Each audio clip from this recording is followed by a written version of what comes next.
French football Ballon d'Or পুরস্কার প্রদান করলেও এটা যেন মেসির ব্যক্তিগত পুরস্কার। রোনালদো যেমন সবসময় সুবিধা পান গ্লোব সকারের কাছ থেকে, ঠিক তেমনি ব্যালন ডিওরে চলে আসেন লিওনেল মেসি।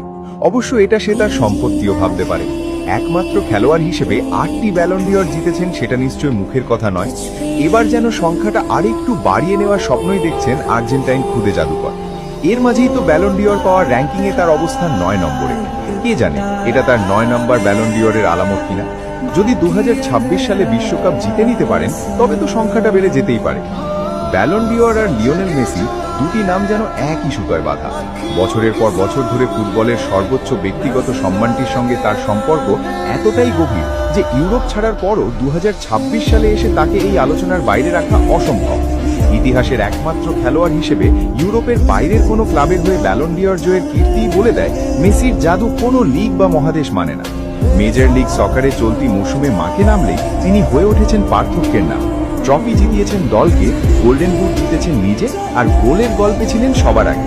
বয়স থামাতে পারেন, দূরত্ব কমাতে পারেন, কারণ মেসি কেবল একজন খেলোয়াড় নন, তিনি এক অনুভব। তাই ব্যালন ডিওরের পাওয়ার র্যাঙ্কিংয়ে তার নাম আবারও উঠে আসা কোনো বিস্ময় নয়, বরং ফুটবল নামের কবিতার আরেকটি স্বাভাবিক অধ্যায়।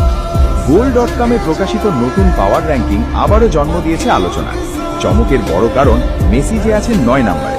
তবে তালিকায় কার অবস্থান কোথায়, চলুন সেটাই একটু দেখে নেওয়া যাক।